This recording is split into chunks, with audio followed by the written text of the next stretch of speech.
Bom dia, sou o Dr. Sebastião Leite, sou aqui da maternidade, do Banco de Leite Humano, acho que a maioria já me conhece.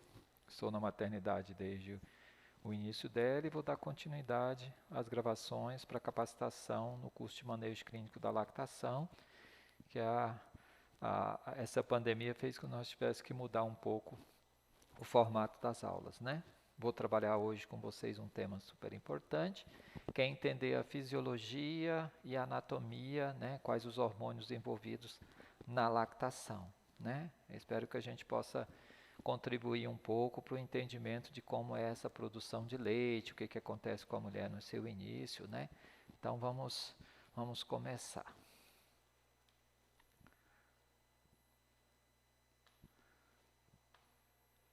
Bom, então, como o leite vai do peito para o bebê, né? Vamos entender um pouquinho, então, quais são essa composição anatômica de uma mama, né? Até para depois a gente entender como que vão ter essas interferências hormonais, né? Então, o que é necessário para uma mãe amamentar ou para uma mulher amamentar? Então, ela precisa basicamente de dois componentes, além da gestação, né? Mas a gestação até a gente poderia estimular a lactação sem ela passar pela gestação. Mas à medida que a gente consiga trabalhar essa questão dos hormônios, vocês vão perceber que isso às vezes demanda um certo tempo para isso acontecer, tá? Então, eu preciso de um peito que produza e libere o leite, quer dizer, não é só produzir, não é só tirar o leite do peito. E um neném capaz de retirar o leite do peito por meio de uma sucção o mais eficiente possível, né? Mas como isso aconteceria? Então, para entender melhor, vamos ver uma mama, a composição. Então, vou passar aqui todos, fica mais fácil, eu acho, o entendimento, né? Então, aqui, entendendo a mama. Então, eu tenho um corte transversal da mama, né? A gente vai ver que a gente tem aqui, ó, a composição dela, como se fosse o tecido de sustentação, que ele chama aqui, ó, esse que envolve toda a mama, que na verdade vai dar um pouco, né, do tamanho que essa mama tem, né? Os alvéolos, que são essas composições que eles vão fazer aqui, são outras que você vê aqui no diminuto, é como se você fizesse o corte de um alvéolo dessa caixinha, né? Que é onde estão tanto as unidades produtoras de leites, que são as células alveolares, então as células mioepiteliais, que é aquela que vai fazer a contração, né? Elas se juntam, se contraem e faz com que o leite passe para dentro do canalículo, que é esse seio aqui onde contém o leite, e ele desce através dos canalículos até ficar armazenado abaixo da areola. Então vocês vão perceber que esse componente da areola e do mamilo, por que ele é tão importante? Porque é aqui que vai ficar armazenado o leite e onde a criança vai fazer a extração. Ou manualmente nós vamos conseguir retirar esse leite, né? Então o mamilo e a areola que são fundamentais na lactação, mas claro, são dependentes dessas unidades formadoras, né? Nós vamos ver que para a espécie humana, e já é um componente importante, né, essas unidades aqui, esses caixinhos de uvas, entre aspas, eles são mais constantes na espécie humana. Então, independente de ter uma mama grande ou uma mama menor, se passou pelo processo de mudança hormonal da gestação e depois complementado na lactação, nós vamos ter um conjunto produtor que é semelhante na maioria das mulheres. Algumas podem produzir um pouco mais, outras um pouco menos, pela quantidade de alvéolos, né? Pela liberação hormonal que tem, mas todas elas têm condições de produzir na quantidade que o bebê precisa. Aí nós vamos trabalhar a questão de como o neném vai extrair esse leite para que no final ele possa receber tudo aquilo que é produzido pela mãe, tá? Então, as partes envolvidas a gente já listou, né? Os alvéolos onde o leite materno é produzido, os ductos que transportam o leite até o seio, que é aquele espaço abaixo da areola, os seios armazenam o leite, a areola, que é a parte escura, tem as glândulas de Montgomery para proteção da pele do mamilo, e aí você já vê que essas glândulas, ela tem a função de liberar oleosidades que ajudam na proteção dessa região. Por isso que vocês vão ver que a gente contraindica ficar passando cremes ou pomadas na areola, né? No corpo do seio não seria tanto problema, tá? E mamilo e orifícios do mamilo para passagem do leite para a boca do bebê. Entendendo então, como que acontece então a produção de leite materno? Então, vai depender de níveis hormonais adequados, e a gente vai ver quais são os principais hormônios envolvidos, e o esvaziamento completo ou adequado das mamas. Tá? Então, já vai imaginando, gente. Então, a gente já vai pensar quais são os hormônios, o que interfere nesses hormônios, como eles são produzidos, né? Quando que eles estão no grau máximo de produção, e você poderia, aí sim você vê o processo de aumento de leite no corpo mamário, para depois não ficar ansioso com o início da mamada, que tem uma quantidade menor, que tem mais o colostro, isso vai aumentando paulatinamente. Quando que as mães vão fazer a pojadura, que é o corpo ficar, a mama ficar repleta de leite, tá? E como que a gente auxilia a fazer o esvaziamento completo ou adequado dessas mamas, tá? Então, um dos principais hormônios, ou o principal hormônio envolvido na produção de leite é a prolactina. Então, a prolactina é um hormônio produzido na hipófise, né? E o hormônio, o que é? É uma substância que corre na corrente sanguínea, é produzida no espaço e tem seu nível de atuação em outro órgão. Então, ela é produzida lá no hipotálamo, na hipófise, e ela tem atuação na mama, né? Onde na mama que ela vai atuar? Naquelas células alveolares, tá? Então, quando passa pelo processo da gestação, tem o preparo do seio, tem a organização dessas células alveolares, elas ficam aptas a sofrer interferência da prolactina. E isso ocorre ainda durante a gestação. Só que, como a gente vai ver, durante a gestação, pelos hormônios produzidos pela mãe, eu tenho uma inibição da estimulação máxima pela prolactina e, consequentemente, eu tenho um limite da produção de colostro ou de leite, tá? Então, passando pela gestação, ao nascimento, o que acontece? Esses hormônios que faziam a inibição da prolactina, eles deixam de existir, ou diminuem, não deixam de existir, desculpa. Eles diminuem e aí a prolactina começa a aumentar sua quantidade. Então, elas vão começar a atuar mais sobre o corpo mamário e sobre as células alveolares, tá? Então, aí acontece o estímulo para a produção do leite, tá? Então, ela vem para o sangue, o bebê suga, sobem estímulos sensoriais do mamilo e vai até lá estimulando a hipófise a produzir, a aumentar a produção de prolactina para que ela retorne e atue na célula galactófora, né? Uma coisa importante sobre a prolactina, né? Ela é secretada após a mamada para produzir a próxima mamada. Vocês vão ver que mais ou menos 20 a 30 minutos depois de uma mamada é que você tem um efeito maior da prolactina. Então, o que ele está mamando agora e está retirando o leite, até para explicar para as mães que o leite não está descendo porque está sendo produzido, e sim o que foi estimulado da mamada anterior, tá? Importante também que a prolactina. Por que às vezes o ritmo do bebê, que era o ritmo que tinha intraútero, ele se mantém posteriormente? Por quê? Porque a prolactina tem um pico dela maior no período noturno. Então, as mamadas noturnas são necessárias, associadas, claro, a períodos de descanso e sono, para que essa prolactina fique no seu nível mais elevado. E é ela, como efeito também paralelo dela, que inibe a ovulação. Então, ela inibe os hormônios que estimulam a ovulação. Então, durante a amamentação, por isso vocês vão ver que é um método de controle até de novas gestações em função dessa inibição da ovulação por efeito da prolactina. Tá? Então, produzida lá na hipófise, desce e atua nas células alveolares, estimulando a produção. Ela é produzida em maior volume após a extração do bebê e da placenta, por inibição dos hormônios que estavam bloqueando, e vai continuar continuamente. Só precisa que o neném esteja retirando o leite do peito para subir uma mensagem lá para a hipófise, falar, produz prolactina, porque está tendo demanda do leite. Tá? Então, essa é a grande função dela.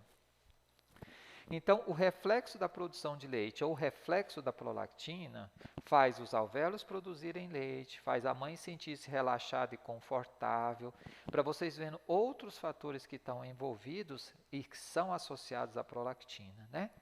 Os níveis sobem quando o bebê suga, quando a mamãe está com o bebê e ele está sugando, eles têm o estímulo, né? Vocês vão ver ao decorrer da apresentação que a prolactina ela não sofre tanta interferência daquela relação da mãe com o bebê. Olha, isso está mais relacionado com a ocitocina, que é o hormônio, outro hormônio associado com a lactação.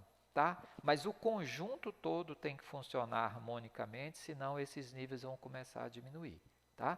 Mais prolactina é produzida à noite, como falei, e suprime a ovulação, sendo um fator controlador de outras gestações. Tá? É importante entender isso, a ação dela na célula alveolar, essa ação sobre o corpo materno, né, e as necessidades que tem para que mantenha o estímulo da prolactina. Tá? Então, os níveis sobem cerca de 20 minutos, como falei, de 20 minutos a 30 minutos após o início da mamada do bebê ou após uma extração, levando a produção de leite para a próxima mamada. Então, aqui já é entender, nós temos que traduzir isso para as mães para que ela entenda que o bebê não está mamando, ela não está produzindo leite na mesma hora. Ela está vindo o leite que foi armazenado e vai sair. Tá? Não impede que em algumas mães, algumas pessoas, esse estímulo para a produção ele ocorra todo o tempo. Mas, regra geral, a prolactina é um estímulo para a próxima mamada. Os níveis devem ser mantidos altos para que os alvéolos produzam leite, né? Como a gente falou, quanto mais prolactina, mais estímulo das células alveolares. Só que se não estiver saindo leite, aí sobe um outro mecanismo, você sobe uma outra informação. Se a mama permanece muito cheia, você libera uma substância que a gente chama de peptídeo inibidor da lactação, ele vai lá na hipófise e manda mensagem, não precisa produzir leite não. Por quê? Porque não está tendo consumo. Por isso que a gente insiste tanto, faz uma mamada, vai deixar a mama apta para ser amamentada, quer dizer, massagem, esvaziamento da areola, deixa macio, pega e esvazia o máximo possível, porque sobe a informação que tem que produzir o máximo possível de leite, tá? Como manter, então, esses níveis elevados de prolactina? Né? A gente não falou que precisa realmente de um esvaziamento mamário? Então, para fazer um esvaziamento mamário adequado, a gente precisa que o bebê faça uma boa pega. Vocês vão ver em outra aula, que é como avaliando uma mamada, vocês vão ver tudo sobre a pega. Eu vou citar algumas coisas aqui, mas não fiquem ansiosos que vocês vão ver nas outras aulas. Né? E amamentar à noite quando a liberação de prolactina é maior. Quer dizer, amamentar durante as 24 horas no regime de livre demanda, não excluindo à noite. Às vezes o bebê dorme mais à noite, você percebe o seio já ficar um pouco mais cheio e faz a massagem e o esvaziamento, ou coloca o bebê para mamar. Tá? Mas fundamental, boa pega, livre demanda e amamentar durante as 24 horas do dia, incluindo à noite. O que é amamentar sobre livre demanda? Né? Que é algo que assim é para determinadas mães, quando a gente fala livre demanda, parece que você está querendo escravizar. Né? Mas na verdade a gente trabalha que o neném possa mamar quando ele queira, quando a mamãe identifica a necessidade do bebê sugar, e com o tempo vão se estabelecendo os mecanismos de controle da mãe com o bebê. Ela começa a perceber que aquele bebê, na verdade, ele não queria mamar, ele queria colo, ele queria só sugar o seio para satisfação. Tá? Mas livre demanda seria dar o peito cada vez que a mãe e o bebê quiserem, sem restrição na duração ou na frequência das mamadas. Tá? Então é aquilo, está um disponível para o outro, a mãe identificar sinais de que o bebê quer mamar e oferecer o seio. Isso é o que chamamos de livre demanda. Então, da prolactina é isso, gente. Lembrar, ela é produzida, ela desce atua nas células alveolares, ela necessita que o bebê sugue, extrai o leite para que suba estímulo para manter a sua produção. Tá? E agora a gente vai ver qual o outro hormônio importante envolvido na amamentação, que é a ocitocina. Não adianta mandar produzir o leite, atuar na célula alveolar, mas ela está trancada. Quer dizer, ela não liberar o leite para o seio, para ele sair pela ampola, pela areola e ir para a boca do bebê. Então, fundamentalmente, a ocitocina vai atuar naquelas células mioepiteliais, que ficam dentro dos alvéolos, circulando as células alveolares. É como a ocitocina atua nela, ela contrai, ela faz compressão nessas células alveolares e ela joga um leitinho no seio. E aí ele chega na boca do bebê. Tá? Então, vamos ver um pouquinho sobre a ocitocina. Ela também é produzida na hipófise e atua nas células mioepiteliais, enquanto que a prolactina também é na hipófise e atua nas células alveolares. Tá? Então, A ocitocina vai atuar antes ou durante a mamada para fazer o leite descer. Então, durante, ela está atuando todo o tempo que está funcionando. Então, o bebê suga, sobem impulsos, libera a ocitocina no sangue, né? E faz o leite sair para os seios e chegar na boca do bebê. Outro efeito importante da ocitocina, essa é a mesma ocitocina que atua na contração uterina. Por isso que no início da amamentação, vocês veem as mães questionarem que tem uma certa cólica, é o útero que está contraindo. E o efeito benéfico dessa contração é, quanto mais precoce inicia a amamentação, mais ocitocina vai ser produzida, o útero vai contrair mais rápido e os sangramentos vão diminuir de forma bem mais acelerada do que se isso não acontecer. A gente sabe que uma das grandes causas de morte materna, ou de morbidade materna, ou de internação prolongada, são os sangramentos pós-parto. Isso com a amamentação, com a ação da ocitocina, você já consegue fazer uma correção importante. Tá? Reflexo da ocitocina. Então, aqui sim, diferentemente que a gente tem em relação à prolactina, aqui, como a mãe está, como ela vê a amamentação, o nível de ajuda, o seu nível de tranquilidade, ou pelo contrário, o seu nível de ansiedade, vão interferir, inibindo ou ajudando esse reflexo da ocitocina. Tá? Então, a ocitocina é o dito hormônio do amor mesmo. Ela precisa de um bem-estar para que a sua ação seja o mais completa possível. Tá? Então, pensar no bebê com carinho, olhar o bebê, ouvir os sons do bebê, tocar o bebê, estar numa posição de conforto, né? Ter ajuda externa para acontecer, gera confiança, ajuda o reflexo da ocitocina. Se ao contrário, preocupação, estresse, dúvida, dor, vão inibir esse reflexo. Aí, gente, vem uma função fundamental de nós, profissionais de saúde, que estamos no alojamento conjunto, tendo uma família lá dentro conosco. Então, você pode, sabendo dessas situações que podem inibir a ocitocina, você já vai trabalhar com o acompanhante, vai trabalhar com a própria mãe, para que eu passe sem tantas situações de estresse, que vão inibir o reflexo, e contrário, estimulando. Então, um reforço positivo, uma ajuda efetiva, como vocês viram na sessão de habilidades de comunicação. Sabe, talvez uma das aulas mais importantes do curso, além de conhecer como funciona, seriam aquelas habilidades de comunicação que vocês viram com a psicologia, tá? É fundamental que a gente esteja preparada para esse momento da mulher, porque senão a gente não vai auxiliar e, pelo contrário, vai inibir o reflexo. Se inibindo o reflexo, a mãe tem um estímulo para produzir, mas como você não está extraindo leite, vai subir a mensagem que não precisa produzir mais. É aquela mãe que chega para você, às vezes, com o peito totalmente cheio, aí não consegue extrair, a sensação dela é que não está produzindo leite. Tá? Então, nós temos que atuar preventivamente. Eu tenho que atuar, como vocês vão ver na aula de extração de leite, que é fundamental, massageando esse seio, deixando essa areola olfactível do bebê pegar, fazer uma boa pega, e sempre deixando o seio que não seja repleto de leite, porque senão sobe a mensagem que não está precisando produzir mais leite, tá? Porque já tem em excedente, tá? Então, o que atua nele? O que acontece quando você, para o reflexo de ejeção, decida? Como eu falei, contrai as células ao redor dos alvéolos e faz o leite descer pelos ductos até os seios, onde ficará armazenado e onde nós tiraremos manualmente, na extração, ou o bebê retira com a boquinha quando faz uma pega adequada. Tá? Fundamental isso.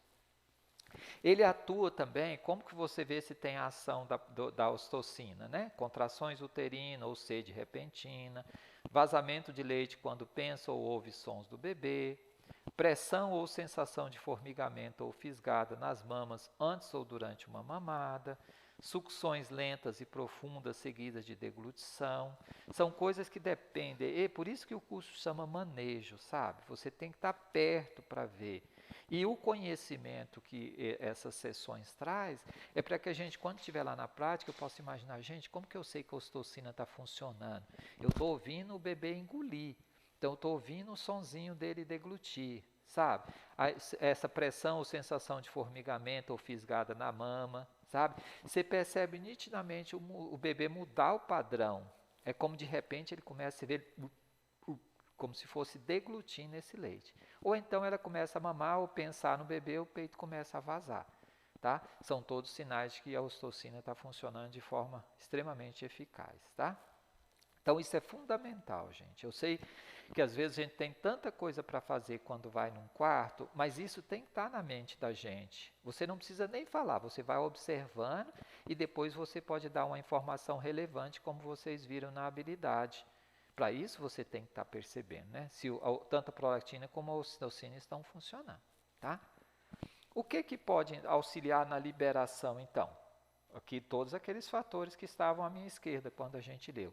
Sentir contente com o bebê, pensar no bebê, ouvir os sons, tocar o bebê, ser bem informada, ter apoio familiar, ter apoio institucional na hora do alojamento conjunto, ter apoio quando for separada do seu bebê, que é outra situação importante na vida da mãe, sabe? Tudo isso auxilia na liberação de ocitocina. Tá? E alguns outros fatores podem inibir: dor, estresse, dúvida, vergonha ou ansiedade, nicotina, álcool e alguns medicamentos. Tá? Então, tudo isso tem que perfazer o nosso conhecimento para quando a gente for lá observar a cena, poder dar uma informação que seja real, relevante e que estimule a produção de leite dessa mãe. Tá? Como reduzir essa inibição da liberação de ocitocina? Uai, parece até óbvio, né? Relaxar e acomodar-se confortavelmente para amamentar, evitar situações embaraçosas ou estressantes durante a mamada. O que é uma situação embaraçosa ou estressante? Ela ficar com vergonha, ela receber ordens, ela sentir que a pessoa está assim com pressa, cansada, querendo passar uma informação, ela não se sentir apoiada, né? Realizar a expressão de um pouco de leite estimulando suavemente o mamilo, tá? Massagear a parte superior das costas, aí a gente transfere algumas coisas são para o acompanhante, tá? Mas é importante perceber que para a ocitocina estar no funcionamento pleno, o que eu preciso? Uma mãe que esteja confiante, que esteja confortável e que esteja se sentindo acarinhada, né? Que foi acolhida pela unidade de saúde e pela sua família. Aí sim, porque nós já sabemos que as mulheres, quando entram na gestação, e principalmente no final da gestação, nos primeiros dias com o bebê, ela entra num processo de ansiedade, que às vezes até gera uma certa depressão, que pode prejudicar essa disponibilidade afetiva e emocional para a liberação plena da ocitocina. Então, nós temos que ter esse como conhecimento, tá?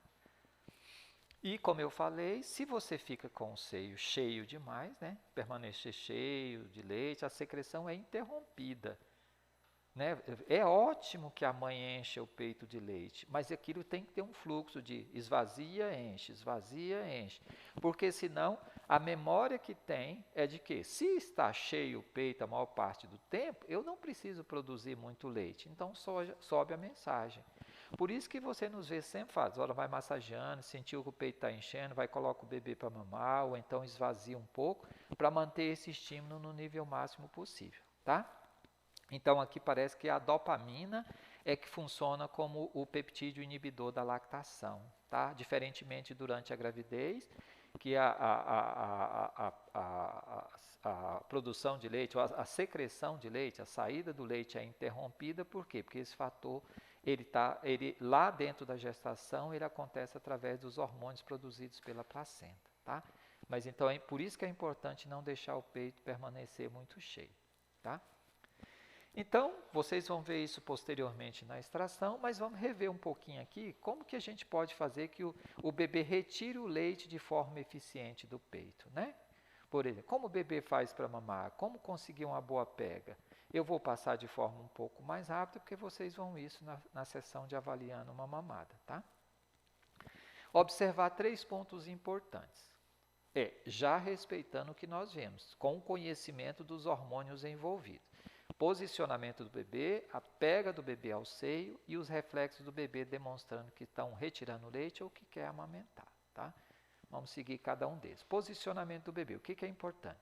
O corpo do bebê deve ficar inteiramente virado, de frente, bem próximo ao corpo da mãe? É importante sim, porque se você for mamar com o pescoço virado, com o pescoço em extensão ou em flecão excessiva, vai ser mais difícil dele fazer a extração, quer dizer, dele fazer uma mamada, onde ele faça uma ordenha adequada dessa areola, e não só do mamilo, tá? A cabeça e a coluna do bebê devem estar alinhadas, as nádegas, se o bebê for pequeno, devem estar apoiadas pela mão da mãe, o queixo deve tocar a mama e a boca de frente para a região areolo-mamilar, tá? Você tem que perceber que esse conjunto mamilo-areolar está em grande parte dentro da boca do bebê. Quando ele faz a extração, você sente esse complexo areolar entrar na boquinha do bebê. Não é só o mamilo, é todo o complexo. Tá? E o fato de ficar virado para a mãezinha, porque é mais fácil a troca de olhares, que vai estimular a ocitocina, não vai? Como a gente falou, a mãe se sentir confortável, né? Aqui nessa foto você está vendo que tem até uma mãe um pouco pendente para frente. Então, o ideal é que ela tivesse um pouco mais recolhida, recostada, se sentindo confortável, né? E isso vai mudando à medida que o bebê vai crescendo. Mas nos dias iniciais, no primeiro mês, nos primeiros 3 meses, é fundamental que o bebê se sinta acolhido, que aquilo é um colo, onde ele pode ficar ali o dia inteiro, se ele quiser, na mentezinha dele seria isso, tá? Pega. Como que a gente vê que uma pega, ela oferece menos risco? Não vamos nem usar o termo correto ou incorreto. Qual que ela oferece menos risco de machucar o seio e tem maior possibilidade de extração de leite? É isso que a gente vai ver, que é o conceituado, entre aspas, como pega correta. Então, a boca do bebê está bem aberta, os lábios ficam virados para fora, o lábio inferior virado para fora, a língua do bebê está acoplada em torno, quer dizer, você vê a língua por baixo, comprimindo tanto o mamilo quanto a areola, tá? As bochechas ficam arredondadas, pode-se observar mais a areola acima do que abaixo da boca do bebê e pode-se ouvir a deglutição do bebê, tá? Vê se tem uma fotinha aqui, olha, tá vendo? Essa é uma pega, deveria ser entre aspas, correta. Você vê tudo isso que a gente colocou, ó. A boca do bebê está bem aberta, olha como ela está bem mesmo.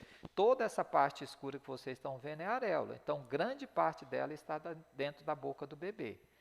Os lábios estão virados para fora, tá vendo? O lábio inferior aqui viradinho para fora. Lembrar sempre que eu tenho que ter o máximo possível, ou toda a areola inferior, do lado de baixo da mama, que deve entrar mais dentro da boca. A superior, o tanto que couber dentro da boquinha do bebê, tá? Ó, aqui também, ó, as bochechas permanecem arredondadas, aqui é mais difícil de ver, porque está num corte, né? E pode-se ver mais areola acima do que abaixo da boca do bebê.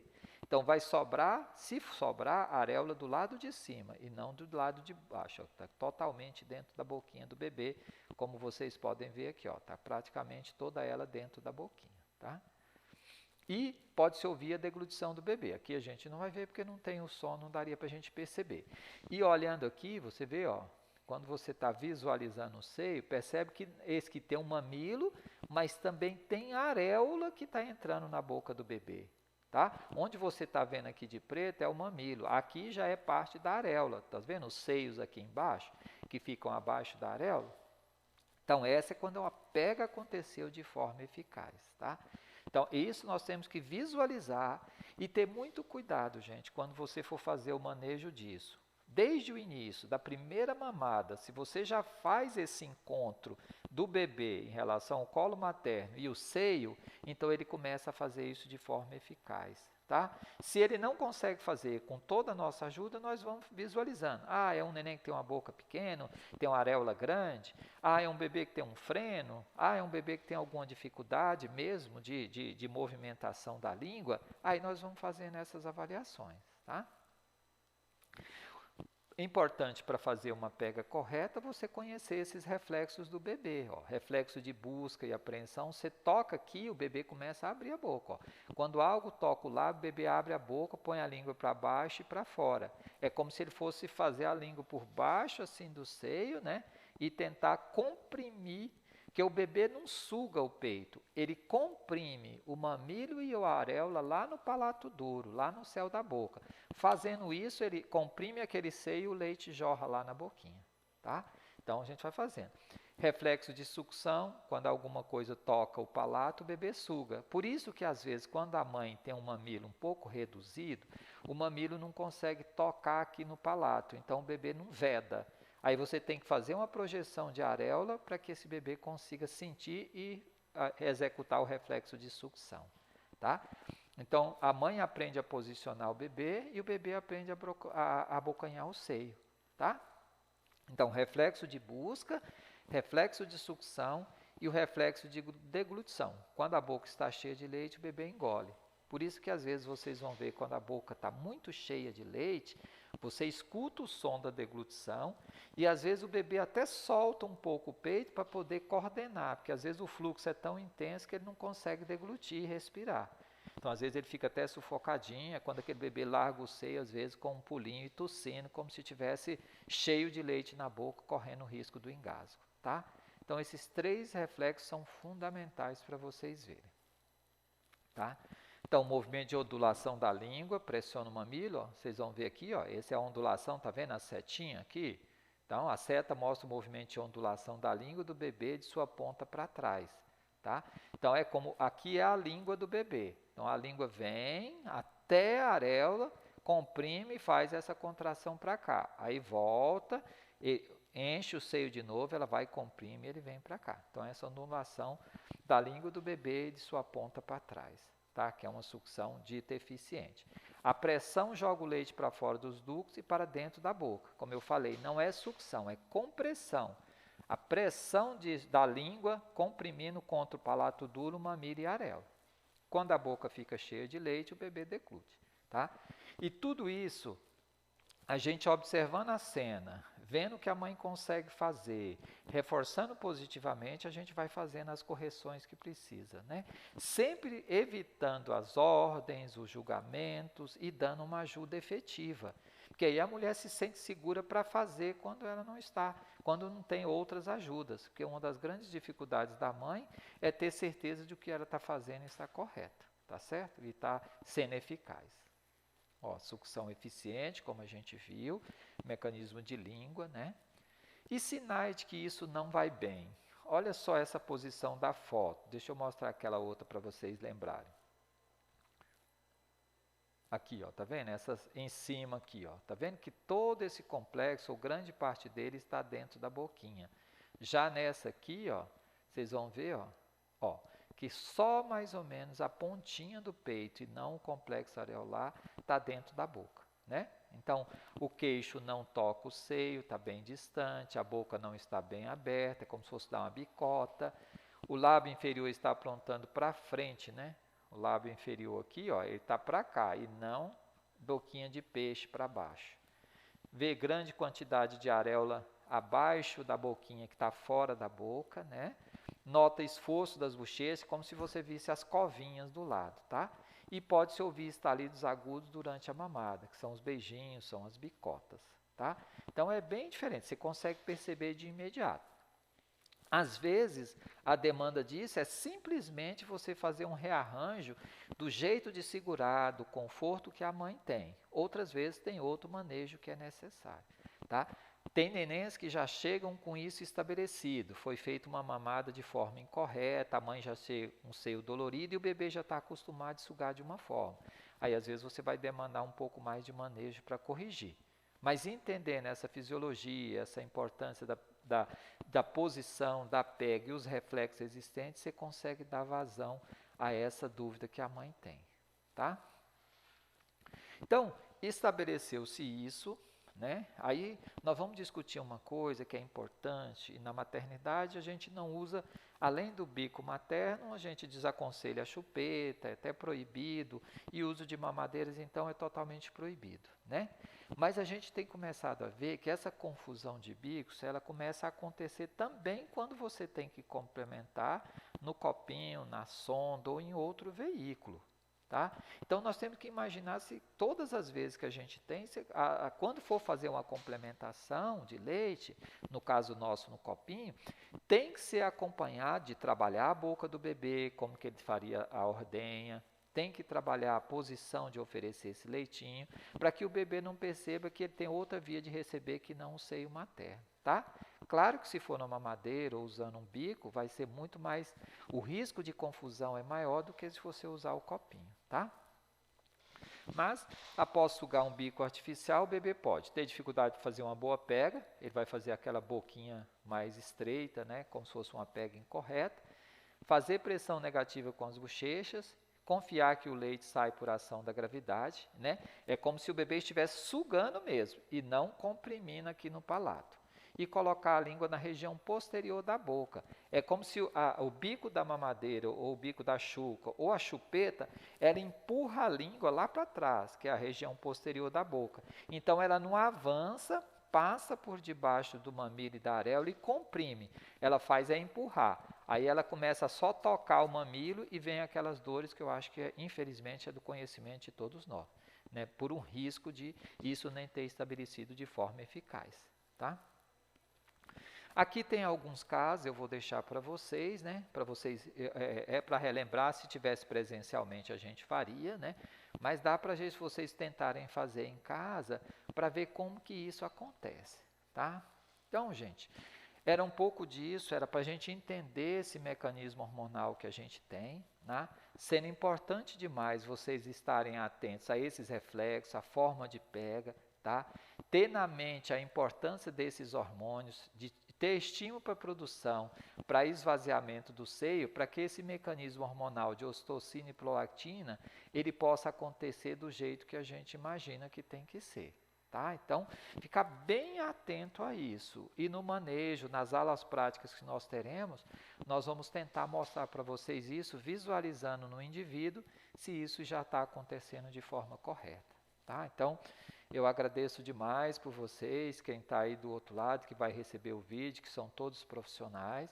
Nós ficamos no banco de leite, né? Uma coisa que eu preciso que todos entendam, a gente vai no alojamento conjunto, a gente observa as mamadas, tá?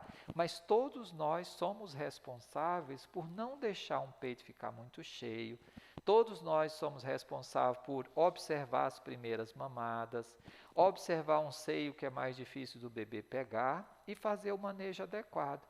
A única função do curso é nos municiar com algumas informações que às vezes a gente não tem para poder fazer isso, tá?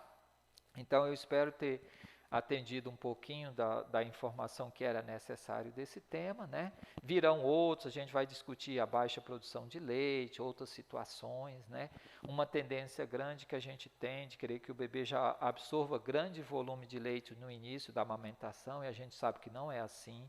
O volume de colosso não é um volume grande, mas tem uma concentração grande de nutrientes, e isso a gente vai ver posteriormente, tá? Então, eu agradeço demais, a gente está sempre aqui no Banco de Leite, quem estiver vendo pode nos procurar assim que tiver alguma necessidade, tá? Obrigado, gente.